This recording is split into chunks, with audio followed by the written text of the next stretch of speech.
Protesters are at the Capitol raising their voices to a fever pitch, and some are saying that they're not going away when the doors close moments from now.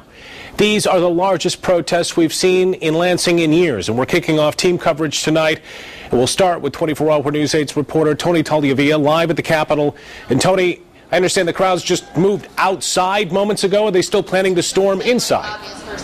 Brian, the crowds have been outside, they've moved inside, back and forth, raising their voices both outside the Capitol and inside its halls, trying to make sure their opinions are heard. We've seen the crowd change throughout the day. When I got here just after 10 o'clock, it was largely a union crowd. We saw a contingent of college-age folks coming through, and now we've seen a large contingent of school employees coming here to protest school cuts. We've been trying to catch up with protesters who came here from West Michigan to make their voice heard.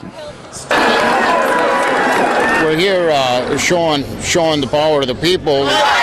Chief among the concerns for protesters from a West Michigan electrical workers union is a plan headed for the governor's desk. It would give more power to emergency managers who can be appointed to take over struggling Michigan cities and schools. I think the financial manager bill would set back the labor force 50 years.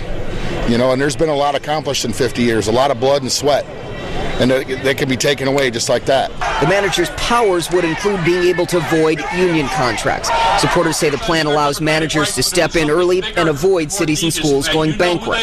What the issue is really about is whether or not local governments are going to have the tools that they need to deal with the fiscal crisis that they're facing. Critics, like private sector union rep John Court, call it anti-democratic because it strips power from elected officials. And they say they're worried any loss of power for public sector unions could lead to an attack on all unions.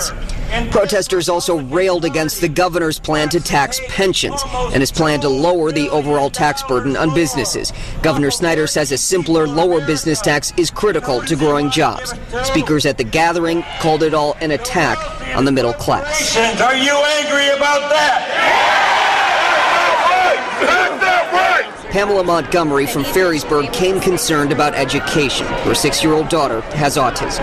And I just got word from the special ed director that she won't be able to go with the school of choice next year because of all of the budget cuts. I'm concerned about a lot of things, but that's what affects me and my home.